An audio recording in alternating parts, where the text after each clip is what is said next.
না।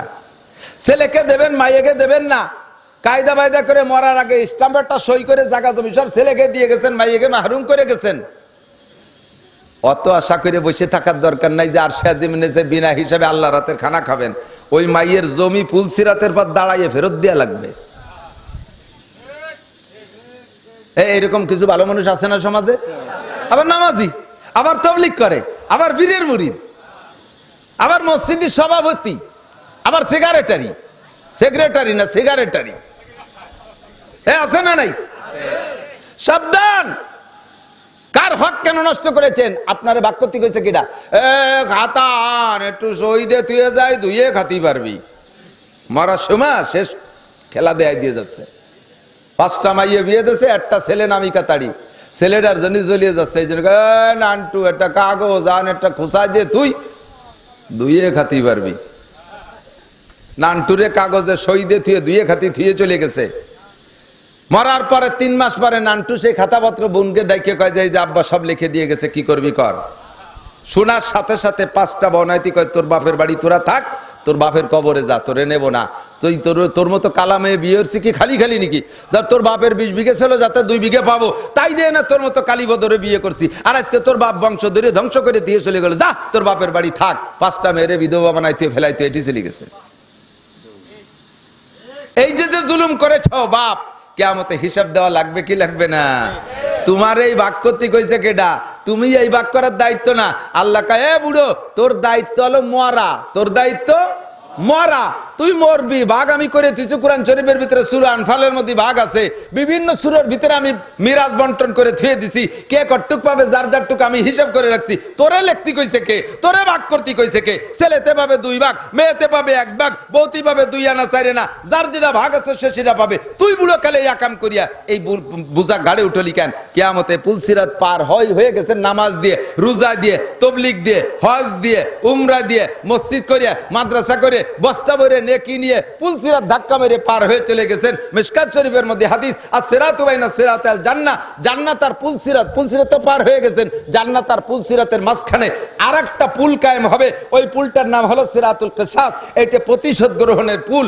এই জায়গা 2 দলের সামনাসামনি উঠাই দিয়াবে। ওদিক দিয়ে মাইয়েরা আইছে, এদিক দিয়ে বাপ গেছে, যাই এই গলা চিপে ধরছে, বাপ আইনা তুরিদ, কোন জায়গা যাচ্ছ? জমি দিয়ে যায় জায়গা, জমি দাও। কয় জমি দিয়ে জায়গা কি করবি? কয় জমি দিয়ে আনে তোর জন্য জাহান্নামের মধ্যে ভিটে বানবো। দুনিয়ায় আমাদেরকে বিধবা বানাইছিস তুই জমি লেখালেখি কইরা। বুড়ি চলে আসবে, দেনমোহরের টাকা দাও। বুড়ো দেনমোহর দিচ্ছেন সবাই, দেয়া আছে তো, দেনমোহর পরিশোধ করা আছে। দেনমোহর কয় তো বাসর রাত্রি মাপ চাইয়ে নিছি। ওরে কপাল পোড়া, আস্তাগফিরুল্লাহ। তোমার মতো কাপুরুষ হতে পারে না যে বাসর রাত্রে তুমি স্ত্রীর কাছে 3 টাকার জন্য মাপ চাইছো। বড় বড় সালিসি, বড় বড় নেতাদের কাছে, মা বাপের কাছে কোনোদিন মাপ চাইলেন, আর বাসর রাত্রি 2 টাকার জন্য বোর কাছে মাপ চাইছো। ওই মাপে মাপ হয় নাই, দুদু টাকা ফেরত দেয়া লাগবে। কালকে যে যারা না দেন 5 কাঠা জমি চাষির নামে লিখে দিয়েন, নইলে কিন্তু খবর আছে পুলসিরাত পার হয়ে যাবেন, তাবলীগ দে ওই বলের থেকে ফিরে ব্যাক করবে, ফেরত পাঠাবে।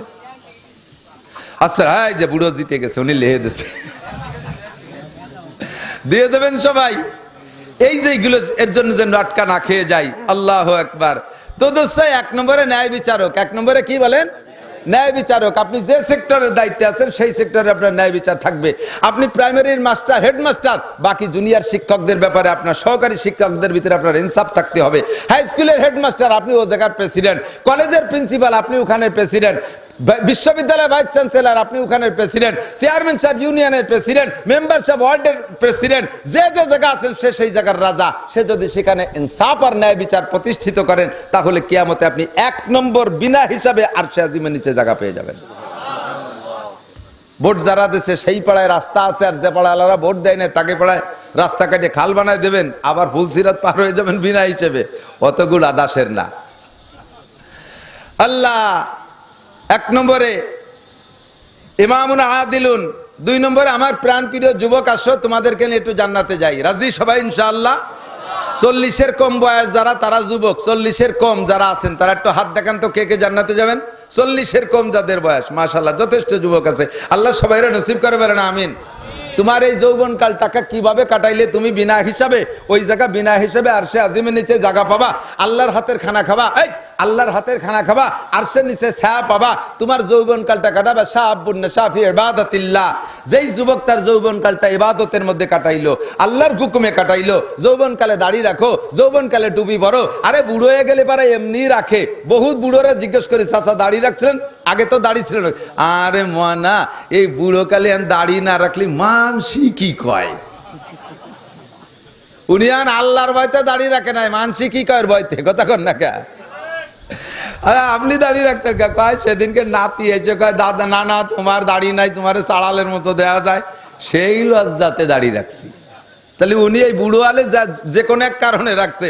ও যুবক, তোমার এখনো এরকম কোনো কারণ হয় নাই, এখনো তোমার নাতিটিও দাড়ি রাখতে কয় না। তুমি দাড়ি না রাখলে কেউ তোমার ধিক্কার দেয় না, বরঞ্চ দাড়ি রাখলে আরো বিভিন্ন প্রকারের খারাপ কথা কয়। কথা কন, যুবকরা যদি দাড়ি রাখে একটা বাজে কথা কয়, আমার কানে মাঝে মাঝে আসে, কয় স্যাক খাই সৃষ্টি কি কোনো হয়? মানে প্রেম করে ব্যর্থ হওয়ার নাম হলো ওদের সুন্নতি ভাষা স্যাক খাওয়া। তাহলে এই স্যাক খাওয়া দাড়ি যদি তুমি সুন্নতের মোহাব্বতে রাখো, নবী পাক তোমারে কোলের মধ্যে বসাইয়া গালে দুটো চুমো দিয়ে তোমারে এক গ্লাস হাউজে কাউসার পান করাই দিবে। ও যুবক, বুড়ো হয়ে গেলে মসজিদমুখী স্বাভাবিকভাবে হয়, চোখের পাওয়ার কমে গেছে, হাঁটুর জোর কমে গেছে, গান বাজনায় যাইতে পারে না, দায়ঠে বাইয়েছে, মসজিদই যায়। বৃদ্ধ হয়ে গেলে তবলিগমুখী হয়, বৃদ্ধ হয়ে গেলে রয়্যাল বেঙ্গল টাইগারও ভালো হয়ে যায়। কতক্ষণ? আমি তো যাই সুন্দরবনের ভিতরে, আমার অনেক মাহফিল আছে। আমি এবছরে যে বাঘ একটা নদীর কিনারে বসা, নড়ে চড়ে না, আমাকে লঞ্চ যাইতেছে তা সরে নড়ে না। তো এক জায়গায় গেছি, ওই জয়মণি শেষ মাথায় যে খবর পাইলাম 2 দিন আগে চলে গেছে, একটা বাঘ 1 সপ্তাহ জায়গা বসে রয়েছে, কোনো নাস্তা পানি কিছু করতে যায় না, শিকার মিকের কিচ্ছু করতে যায় না। পাঁচতে কৃষক হেঁটে যাচ্ছে জাইলেরা, তাও সে থাবা ধমকি দেয় না, এরম তাকায় আর জিব্বে নড়ে। আগে লাভ দিলে 22 হাত যেত, এখন 22 হাত যায় না, এখন লাভ দিলে পিছনের দিক 3 হাত পিছনে যায়, সেটুকু উঠতে পারে না। এই জন্য রয়্যাল বেঙ্গল টাইগার বসে বসে সুবহানাল্লাহ সুবহানাল্লাহ সুবহানাল্লাহ বলে। এই সদরপুরের চরের আংটা ধরে উঠাইয়া এক এক বড়ি মিয়া এক একটা এলাকার নাম নিজের নামে নাম বানাইছে, এরকম আছে না নাই? অমক মোল্লার ডাঙ্গি, সমক মোল্লার ডাঙ্গি, চৌধুরীর ডাঙ্গি, শাহের ডাঙ্গি, এই যে নামগুলো, এসব বড়ি মিয়াকে নামে নাম। যারা জমিনের আংটা ধরে উঠাইতো আর নামাইতো, ফাইনাল মাফার কোথায় চলে গেছে তারা? কোথায় চলে গেছে? ও দোস্ত, বড় বড় রাজা বাহাদুর চলে গেছে। চল গই দারা সিকন্দর और আকবর বাদশাহ, চল গয়ে দারা সিকন্দর और আকবর বাদশাহ, और বাহাদুর শাহ দিল্লি क्या हुकूमत क्या हुई। বড় বড় রাজা বাহাদুর চলে গেছে, তুমিও চলে যাবা। তোমার যৌবন কালটারে যদি তুমি সময় থাকতে কাজে লাগাও, তোমাকে নবী পাক ও আল্লাহ বেশি পছন্দ করে। তাল এদিকে আয়, কোলের মধ্যে বয়, হাউজে কাউসার খা, পিপাসা ঠান্ডা কর, আল্লাহর হাতের খানা খেয়ে জান্নাতে যা। হিসাব তোর হবে না, নামাজের জিজ্ঞাসা হবে না, রোজার জিজ্ঞাসা হবে না, তোর কোনো কিছুর জিজ্ঞাসা হবে না। যৌবনকে কল্টর করেছিস, বুড়োকালে সব ভালো হয়, যৌবনকালে ভালো হওয়া বড় কঠিন। কতক্ষণ টিকিটিং না, ভালো হওয়া যাবে না ইনশাআল্লাহ। একা একা হওয়া যাবে না, একা একা হওয়া যাবে না। নষ্ট হওয়ার সব আসবাব আমাদের রেডি, মানুষকে ধ্বংস করার যত আসবাব সব রেডি, এবং মানুষের চরিত্র নষ্ট করার যত আসবাব, এগুলোর দাম ডেলি কমে, এগুলোর নামে ডেলি ছাড়। সিম কিনবেন তো এমবি ফ্রি, সুবহানাল্লাহ, কিছু কয় না কেন? তাই সিম কিনলি এমবি ফ্রি, আর এমবির ভিতরে খালি নবী রসুলকে ছবি, আলো কথা কয় না। এমবি অন করলে নবী রসুলকে ছবি, পিসাবকে ছবি, যত আকাম কুকাম আছে না নাই, ভালো তার চেয়ে মন্দ তা বেশি। আমাদের ওয়াজ শোনার জন্য অন করবেন, তাও দেখবেন যে 10 মিনিট ওয়াজ, 5 মিনিট ওই ল্যাংটা সেমলিকে ছেড়ে দিছে। যত অ্যাড আর অ্যাড, অ্যাড আর অ্যাড, অ্যাডের জ্বালায় ওয়াজই শোনার কায়দা নেই। কতক্ষণ? ভালোটা দেখার ইচ্ছে করলো, তার মধ্যে মন্দ ঢুকে গেছে। দুনিয়ার কোনো তার দাম বাড়ে কমে না, যার দাম একবার বাড়ছে তার কমে না।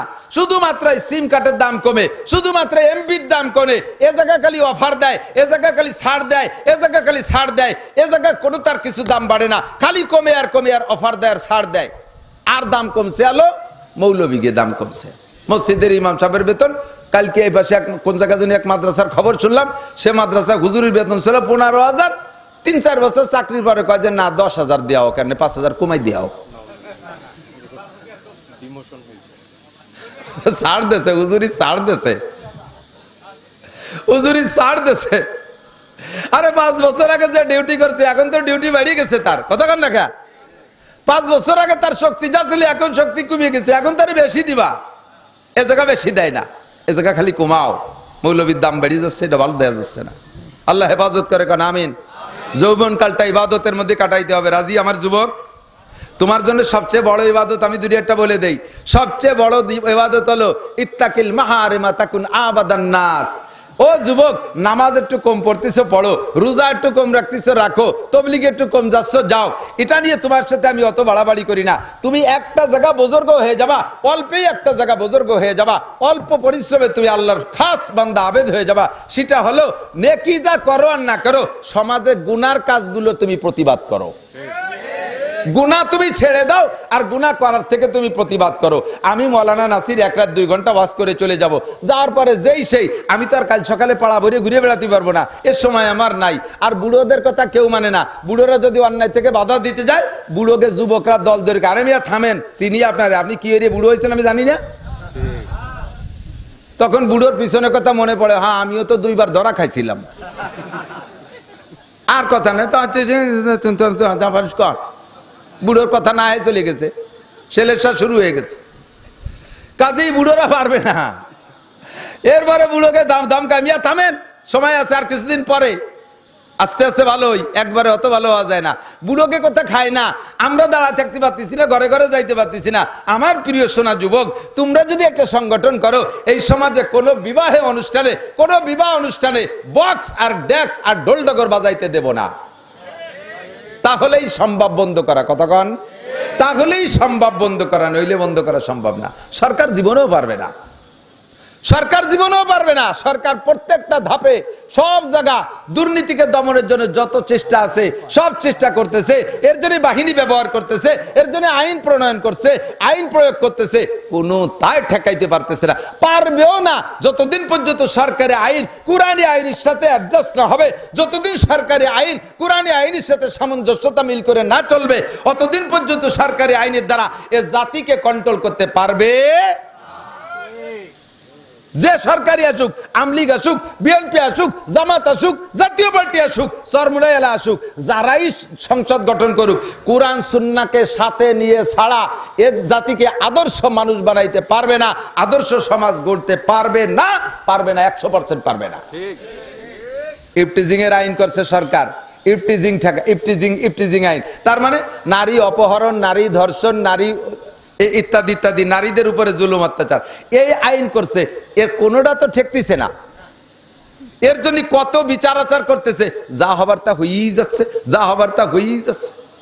নারীদের দিকে তাকাবা না, ওদেরকে উত্ত্যক্ত করবা না, তালি কবিরা সগিরে গুনাহ হবে, ভয় দেশে 6 মাস 3 বছর জেল হবে, কি হবে হবে কি, যা হবে তার হবে, হয়েই যাচ্ছে। কতক্ষণ ও দোস্ত, ঠেকাইতে হলে আল্লাহর কোরআনী বিধান যদি মানেন, দরমিয়ানে কার দরিয়া তক্তবন্ধম কর দাই, দরমিয়ানে কার দরিয়া তক্তবন্ধম কর দাই, বাজমি গুই কে দামন তরমা কোন হুশিয়ারে বাস। সরকারের যত, শুধু আমরা আমলিক সরকার না, যে সরকারই আসুক, এর ইংরেজদের লালিত পালিত সরকার সব, এই সরকারের আইন কেমন? একটা যুবক সাঁতরায় পদ্মা নদী পার হতে পারে, খুব ভালো শক্তিশালী যুবক, এবং স্পিড বোটের মতো সাঁতার কাটে। এই যুবকরা যদি পদ্মায় ছেড়ে দেওয়া হয় যে সাঁতরায় উপার যাও, তাহলে সে যেতে পারবে। এর যদি বলে 2 ঘন্টা ভেসে থাকো, তা থাকতে পারবে। এখন এই যুবকটারে যদি হাত পাও বাইদা নৌকোই করে নিয়ে মাঝখানে ছেড়ে দিয়ে যদি কই তুই যদি ডুবে যাস তাহলে উঠে তোরে গুলি করব, বোঝেন নাই কথা? এরা হাত পা বেঁধে যদি ছাড়িয়ে দিয়ে কন যে ডুবে গেলি উঠে তোরে গুলি করবো, তাহলে এটা এই যে হুকুমটা, এটা অন্যায় হবে না? আরে ছেড়ে দিয়ে ভালো, যে 2 ঘন্টা বাইছে না থাকলে তোরে গুলি করবো, আত্মা বেঁধে তোরে ছেড়ে দিয়ে যদি কেউ ডুবে গেলি গুলি করবো, এটা অন্যায় হবে কিনা? জুলুম হবে কিনা? নারী আর পুরুষ এক জায়গায় মিলে জুলে ছেড়ে দিয়ে যদি কেউ দিক তাকাবি না, কেউ টিপ মারবি না, কেউ খুচা মারবি না, যদি ইফটিজিং করিস তাহলে 6 মাস জেল দেওয়া হবে, তাহলে আত্মা বান্ধে পানির মধ্যে ছেড়ে দেওয়ার মতো হয়েছে না? এই জাতির কোনোদিন ভালো করা সম্ভব? কোনোদিন সম্ভব? বলে দিলেন সিগারেট খাইলে কবিরা গুনাহ হবে, সিগারেট খালি ক্যান্সার হয়, বিড়ি খালি ক্যান্সার হয়। এই ওয়াজ করিয়া, এই ওয়াজ না করিয়া তার চাইতে সিগারেট আর বিড়ির কারখানাগুলো লাইসেন্স বাতিল করে দেবেন, ধরে দাও। কতক্ষণ চুলোর আগুন নিবেনুর দুটো পদ্ধতি। চুলায় মহিলারা রান্না করতে করতে, নতুন বউ অনভিজ্ঞ, বাপের বাড়ি রান্না বান্না করে নাই, শ্বশুর বাড়ি এসে রান্না করা লাগতেছে, তো তরকারি শেষ প্রান্তে আর মাত্র 1-2 মিনিট জাল দিলি রান্না হয়ে যায়। এ মহিলার অনভিজ্ঞতা বশত 5 হাত একখান বাঁশ ধরাই দিছে, শুকনো বাঁশ দেওয়ার সাথে সাথে দাউ দাউ করে আগুন ধরে গেছে। 1 মিনিট 2 মিনিটের জায়গায় 1 মিনিটই তরকারির কাজ রান্না হয়ে গেছে। এখন যদি ও বাঁশের শেষ প্রান্ত যাইতে যায় তাহলে কি তরকারি থাকবে? কড়াইতে আগুন ধরে যাবে না? তাহলে কি করতে হবে? কড়াই নামাই ফেলতে হবে, তরকারির তো বাঁচাতে হবে, তরকারি রয়েছে। এখন আগুনের কি হবে? এক মাথা চুলোর ভিতরে আর এক মাথা পিছনে বেড়ার সাথে বাঁধানো। ওর তো তরকারি হলি বাড়ি চলে আসবে, কড়াই দিয়ে না যদি ঘরে চলে আসে তাহলে ঘর থাকবে? বাঁচতে উঠে আগুনই যে ঘর পড়বে না? পড়বে। কি করতে হবে? আগুন নিভে আসতে হবে। এই আগুন নিভানোর 2টা পদ্ধতি। একটা হলো বাঁশখান মুখের ভিতর দিয়ে রইছে ঢুকানো, ধরন্ত বাঁশ, ওর উপরে চুলোর ভিতরে বালতি ভরে পানি ঢেলে দেওয়া। বালতি ধরে পানি ঢেলে দিলি আগুন নিভে যাবে। এভাবে পানি যখন বালতি ধরে জ্বলন্ত আগুনের উপরে পানি মেরে দেয় তখন দেখবেন সাইডে ধুমো দিয়ে ভুগলা মারিয়ে ওঠে, ওইটাও চালে যেয়ে লাগে। যদি ওই মহিলার মুখ ওই বরাবর থাকে তার মুখও ঝলসে যাবে, পুড়ে যাবে, একটা বিপদের সম্মুখীন আছে। তবে নেবে, কিছুক্ষণের জন্য নেবে আগুন, মূলের থেকে নেবে না। উনি ওইভাবে নিবেইতে ঘরে যে খানা খাইতে পারছে, ওই পানি শুকাইয়া আস্তে আস্তে আস্তে আস্তে আবার ছাই ধুমো অতি অতি অতি অতি আবার সেই বাসে আগুন ধরে গেছে। উনি তো খাইয়ে দেয়, টেলিভিশন দেখতে দেখতে ঘুমিয়ে গেছে, বাস বাইয়ে উঠে রান্নাঘর পুড়িয়ে ছাই হয়ে যাবে, ঠিক কিনা? এভাবে নিবেনও যায় কিন্তু ভিতরে আগুন থেকে যায়, একসময় আবার আগুন হওয়ার সম্ভাবনা থাকিয়া যায়। আর একটা পদ্ধতি, পানি ডালা লাগবে না, এমনি আগুন থাকবে না, শেষ হয়ে যাবে। সেটা হলো বাঁশখান্ডে মুহূর্তে বেরোয় ফেলো, বাঁশখান্ডে বের করে নিয়ে বাইরে এক জায়গায় রেখে দাও, এমনি রেখে দাও, তা হতে পারে, অথবা পানিতে ভিজে নিবে ফেলো। বাঁশ ভিতরে না থাকলে আর বড় আগুন হওয়ার সম্ভাবনা থাকবে না। তাহলে এইটা হলো নিবেনুর আসল পদ্ধতি, ঠিক না? সমাজের থেকে দুর্নীতি বন্ধ করার জন্য সরকার হাজারো চেষ্টা করে। এই চেষ্টাগুলো হলো মুখ দিয়ে বাঁশ ঢুকানো রয়েছে, উপর দিয়ে বালতি দিয়ে পানি ঢেলে দেয়, উপর দিয়ে বালতি দিয়ে তাৎক্ষণিকভাবে র্যাবের ভয়ে, পুলিশের ভয়ে, আর্মির ভয়ে, যৌথ বাহিনীর ভয়ে তাৎক্ষণিকভাবে আগুন নিভে গেছে, কিন্তু ভিতরে আগুন পিতপিত করে জ্বলতেছে। খালি র্যাব সরলিয়ায়, খালি যৌথ বাহিনী সরলিয়ায়, খালি পুলিশ সরলিয়ায়